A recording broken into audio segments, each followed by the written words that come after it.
बिस्मिल्लाह रहमान रहीम।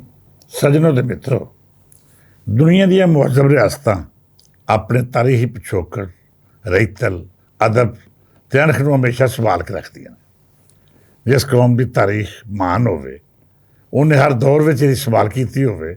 ਆਪਣੀ ਅਣਖ ਦਾ ਸੌਦਾ ਕਰਨ ਦੀ ਥਾਵੇਂ ਆਪਣਾ ਸ਼ਿਮਲਾ ਉੱਚਾ ਰੱਖਣ ਲਈ ਕਈ ਨਸਲਾਂ ਕੁਰਬਾਨ ਕੀਤੀਆਂ ਹੋਣ, ਉਹਨੂੰ ਦੁਨੀਆ ਦੀ ਕੋਈ ਤਾਕਤ ਨਾ ਸ਼ਿਕਸਤ ਦੇ ਸਕਦੀ ਹੈ, ਨਾ ਹਰਾ ਸਕਦੀ। ਪੰਜਾਬ ਵੀ ਇੱਕ ਅਜਿਹੀ ਧਰਤੀ ਹੈ ਜਿਹਨੇ ਔਖੇ ਸੌਖੇ ਹਰ ਤਰ੍ਹਾਂ ਦੇ ਵੇਲੇ ਵਿੱਚ ਆਪਣੀ ਸ਼ਰਾਹਤ ਨੂੰ ਬਰਕਰਾਰ ਰੱਖਿਆ। ਕਈ ਅਜਿਹੇ ਦੌਰ ਆਏ ਜਦ ਦੁਨੀਆ ਦੀਆਂ ਤਾਕਤਵਰ ਕੌਮਾਂ ਨੇ ਇਹਦੇ ਉੱਤੇ ਹਮਲੇ ਕੀਤੇ, ਕਬਜ਼ਾ ਕੀਤਾ, ਅਜਿਹੇ ਜ਼ੁਲਮ ਕੀਤੇ ਜਿਹਨਾਂ ਦੀ ਮਿਸਾਲ ਸ਼ਾਇਦ ਹੀ ਕਿਸੇ ਹੋਰ ਥਾਂ ਮਿਲੇ। ਇਸ ਸਭ ਦੇ ਬਾਵਜੂਦ ਪੰਜਾਬ ਨੇ ਆਪਣੀ ਬੋਲੀ ਅਤੇ ਰਹਿਤਲ ਨੂੰ ਕਦੇ ਵੀ ਮਰਨ ਨਹੀਂ ਦਿੱਤਾ। ਕੁਝ ਅਰਸਾ ਪਹਿਲਾਂ ਜਦੋਂ ਜ਼ਿਆ-ਉਲ-ਹਕ ਦਾ ਦੌਰ ਸੀ, ਉਦੋਂ ਵੀ ਪੰਜਾਬ ਦੇ ਖਿਲਾਫ ਮੁਸਲਸਲ ਸਾਜ਼ਿਸ਼ਾਂ ਜਾਰੀ ਰਹੀਆਂ। ਪੰਜਾਬੀ ਬੋਲੀ ਅਤੇ ਰਹਿਤਲ ਨੂੰ ਮੁਕਾਉਣ ਲਈ ਉਰਦੂ ਦਾ ਅਜਿਹਾ ਰੁਮਾਂਸ ਪੇਸ਼ ਕੀਤਾ ਗਿਆ, ਜਿਹਦੇ ਜ਼ਰੀਏ ਇਹ ਸਾਬਤ ਕਰਨ ਦੀ ਕੋਸ਼ਿਸ਼ ਹੋਈ ਕਿ ਜਿਵੇਂ ਇਸ ਧਰਤੀ ਉੱਤੇ ਉਰਦੂ ਤਹਿਜ਼ੀਬ ਯਾਫਤਾ ਲੋਕਾਂ ਦੀ ਬੋਲੀ ਹੈ, ਜਦਕਿ ਪੰਜਾਬੀ ਉਸ ਉਜੜ ਅਤੇ ਜਾਹਿਲ ਤਬਕੇ ਦੀ ਜ਼ੁਬਾਨ ਹੈ ਜਿਹੜਾ ਪੜ੍ਹਨਾ ਲਿਖਣਾ ਨਹੀਂ ਜਾਣਦਾ।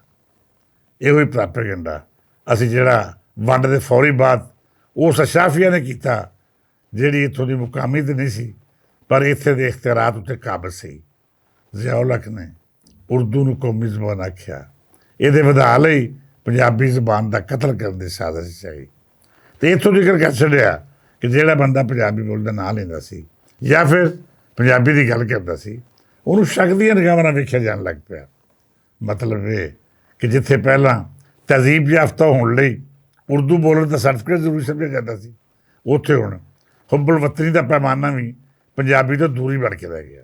ਉਰਦੂ ਅਦਬ ਅਤੇ ਬੋਲੀ ਦੇ ਇਸ ਰੋਮਾਂਸ ਨੂੰ ਪੇਸ਼ ਕਰਨ ਵਾਲੇ ਵੀ ਬੇਸ਼ਤਰ ਉਹੀ ਪੰਜਾਬੀ ਸਨ ਜਿਨ੍ਹਾਂ ਨੇ ਹਮੇਸ਼ਾ ਅਸ਼ਰਾਫੀਆ ਦੀ ਕਾਸਾਲੇਸੀ ਕੀਤੀ, ਜਾਂ ਫਿਰ ਉਹ ਨੀਮ ਅਦੀਬ ਜਿਹੜੇ ਵੰਡ ਮਗਰੋਂ ਮੁਖਤਲਿਫ ਇਲਾਕਿਆਂ ਵਿੱਚੋਂ ਆਏ, ਜਿਹੜੇ ਹਮੇਸ਼ਾ ਉਰਦੂ ਬੋਲੀ ਦੇ ਵਾਰਸ ਅਖਵਾਉਣ 'ਤੇ ਫਖਰ ਮਹਿਸੂਸ ਕਰਦੇ ਸਨ।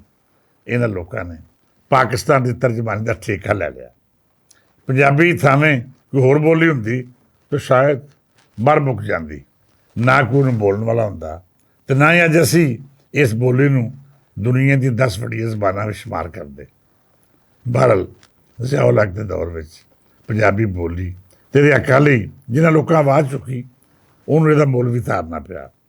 ਬਹੁਤ ਸਾਰੇ ਅਦੀਬ ਅਤੇ ਲਿਖਾਰੀ, ਜਿਨ੍ਹਾਂ ਵਿੱਚ ਇਲਿਆਸ ਘੁੰਮਣ ਅਤੇ ਤੁਹਾਡਾ ਖਾਦਮ ਵੀ ਸ਼ਾਮਲ ਹੈ, ਉਹਨਾਂ ਉੱਤੇ ਜ਼ਿੰਦਗੀ ਤੰਗ ਕਰਤੀ ਗਈ।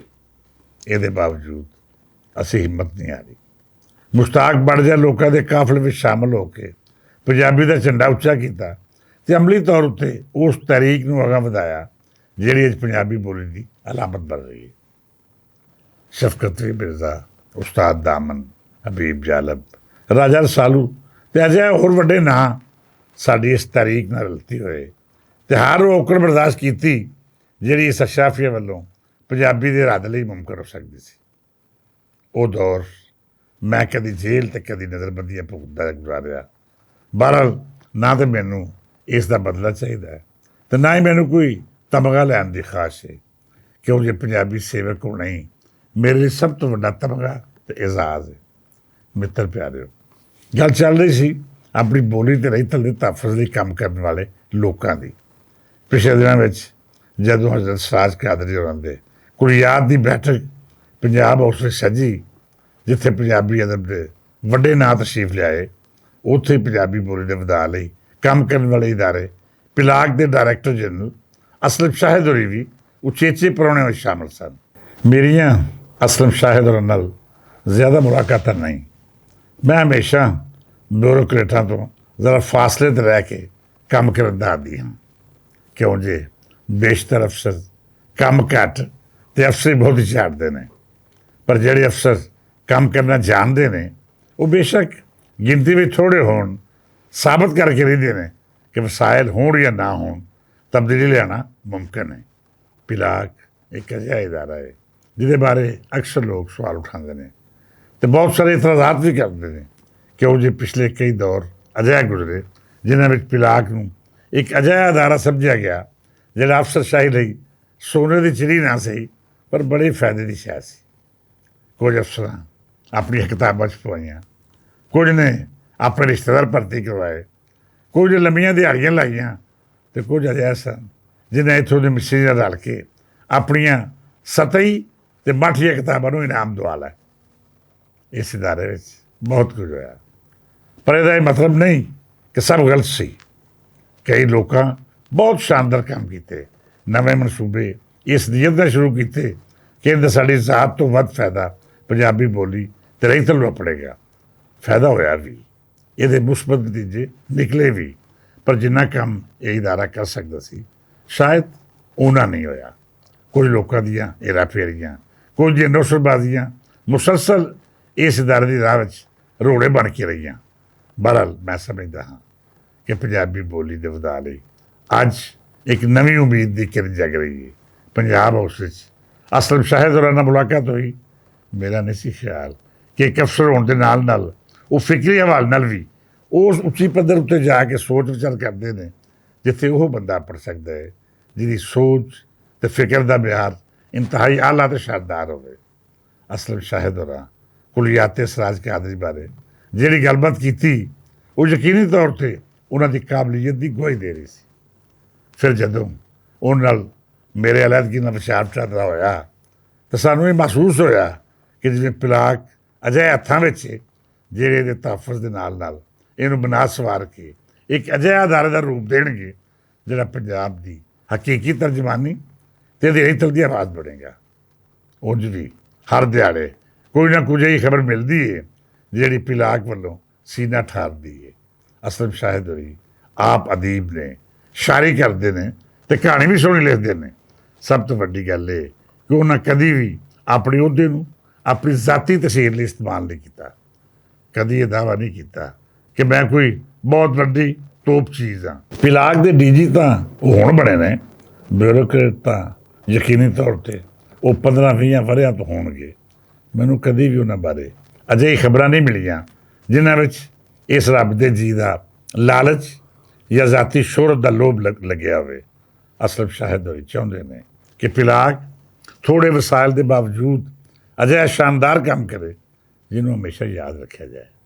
ਮੈਂ ਉਸ ਦਿਨ ਵੀ ਉਹਨਾਂ ਨੂੰ ਅਰਜ਼ ਕੀਤੀ ਸੀ ਅਤੇ ਅੱਜ ਇੱਕ ਵਾਰੀ ਫੇਰ ਦੁਹਰਾਵਾਂਗਾ ਕਿ ਸਰਕਾਰ ਵਸਾਇਲ ਜਿੰਨੇ ਵੀ ਹੋਣ, ਜੇਕਰ ਤੁਹਾਡਾ ਜਿਹਾ ਬੰਦਾ ਕੰਮ ਕਰਨ ਦੀ ਨੀਅਤ ਬੰਨ੍ਹ ਲਵੇ ਤਾਂ ਫਿਰ ਕੋਈ ਘਾਟ ਨਹੀਂ ਰਹਿੰਦੀ। ਦਰਿਆ ਦੀਆਂ ਮੌਜਾਂ ਜਿਵੇਂ ਵੀ ਹੋਣ, ਜੇਕਰ ਸੋਹਣੀ ਦਾ ਇਸ਼ਕ ਸੱਚਾ ਹੈ ਤਾਂ ਉਹ ਕੱਚੇ ਘੜੇ ਦੇ ਸਾਰੇ ਵੀ ਚਨਾਹ 'ਚ ਉਤਰਨ ਤੋਂ ਘਬਰਾਉਂਦੀ ਨਹੀਂ। ਮੈਨੂੰ ਮੁਹਤਰਮ ਅਸਲਮ ਸ਼ਾਹਿਦ ਵਿੱਚ ਇੱਕ ਅਜਿਹਾ ਸੱਚਾ ਆਸ਼ਕ ਅਤੇ ਆਪਣੀ ਬੋਲੀ ਨਾਲ ਮੁਹੱਬਤ ਕਰਨ ਵਾਲਾ ਸ਼ਖਸ ਵਿਖਾਈ ਦਿੰਦਾ ਹੈ ਜਿਹੜਾ ਛੇਤੀ ਕੀਤਿਆਂ ਹਾਰ ਨਹੀਂ ਮੰਨਦਾ। ਮੇਰੀ ਦੁਆ ਹੈ ਕਿ ਸਾਡੀਆਂ ਉਮੀਦਾਂ ਉੱਤੇ ਪੂਰੇ ਉਤਰਨ, ਪੰਜਾਬੀ ਬੋਲੀ ਅਤੇ ਰਹਿਤਲ ਲਈ ਅਜਿਹਾ ਕੰਮ ਕਰਨ ਜਿਹਦੀ ਕਮੀ ਸਾਨੂੰ ਬੜੀ ਦੇਰ ਤੋਂ ਮਹਿਸੂਸ ਹੋ ਰਹੀ ਸੀ। ਅਸਲਮ ਸ਼ਾਹਿਦ ਜੀ, ਤੁਸੀਂ ਯਕੀਨ ਰੱਖੋ ਪੰਜਾਬੀ ਤਹਿਰੀਕ ਤੁਹਾਡੇ ਨਾਲ ਹੈ। ਪੰਜਾਬੀ ਬੋਲੀ ਲਈ ਕੰਮ ਕਰਨ ਵਾਲੇ ਮਿੱਤਰ ਪਿਆਰੇ ਤੁਹਾਡੇ ਖੈਰ ਖਾਂ ਨੇ, ਔਰ ਸਭ ਤੋਂ ਵੱਡਾ ਪੰਜਾਬ ਹਾਊਸ ਵੀ ਤੁਹਾਡੇ ਲਈ ਹਰ ਤਰ੍ਹਾਂ ਹਾਜ਼ਰ ਹੈ। ਪਿਲਾਕ ਵਿੱਚ ਗੁੰਜਾਇਸ਼ ਨਾ ਹੋਵੇ ਜਾਂ ਸਰਕਾਰੀ ਫੰਡਸ ਮਹਦੂਦ ਹੋਵਣ ਤਾਂ ਤੁਸੀਂ ਪੰਜਾਬ ਹਾਊਸ ਵਿੱਚ ਵੀ ਪ੍ਰੋਗਰਾਮ ਕਰ ਸਕਦੇ ਹੋ, ਕਰਾ ਸਕਦੇ ਹੋ। ਸਾਡਾ ਪ੍ਰੋਡਕਸ਼ਨ ਹਾਊਸ ਇਸਤੇਮਾਲ ਕਰ ਸਕਦੇ ਹੋ। ਸਾਡਾ ਡੇਰਾ ਤੁਹਾਡੇ ਲਈ ਹਾਜ਼ਰ ਹੈ। ਬਾਕੀ ਅੰਨ ਪਾਣੀ ਅਤੇ ਰੱਬ ਤਾਂ ਦਿੱਤਾ ਅਤੇ ਰੱਬ ਦੇ ਜੀਆਂ ਲਈ ਹੁੰਦਾ ਹੈ। ਪੰਜਾਬ ਹਾਊਸ ਅਤੇ ਪੰਜਾਬੀ ਯੂਨੀਅਨ ਤੁਹਾਡੇ ਲਈ ਹਰ ਤਰ੍ਹਾਂ ਬਲਾ ਮੁਆਵਜ਼ਾ ਇੱਕ ਖਾਦਮ ਦੇ ਤੌਰ 'ਤੇ ਹਮੇਸ਼ਾ ਲਈ ਹਾਜ਼ਰ ਰਹੇਗਾ। ਮਿੱਤਰ ਪਿਆਰਿਓ, ਇਸ ਦੁਆ ਨਾਲ ਇਜਾਜ਼ਤ ਦਿਓ ਕਿ ਰੱਬ ਸੱਚਾ ਪੰਜਾਬੀ ਬੋਲੀ ਦੇ ਵਧਾਅ ਲਈ ਕੰਮ ਕਰਨ ਵਾਲੇ ਹਰ ਮੁਖਲਸ ਅਤੇ ਨੇਕ ਨੀਅਤ ਦੋਸਤ ਨੂੰ ਕਾਮਯਾਬੀ ਦਾ ਹਮਕਾਰ ਕਰੇ। ਜਿਉਂਦੇ ਰਹਿਣ ਪੰਜਾਬੀ ਬੋਲੀ ਅਤੇ ਰਹਿਤਲ ਦੇ ਸੇਵਕ ਅਤੇ ਵਸਦਾ ਰਹੇ ਸਾਡਾ ਸੋਹਣਾ ਦੇਸ਼ ਪੰਜਾਬ। ਕੱਲ੍ਹ ਫੇਰ ਮਿਲਾਂਗੇ।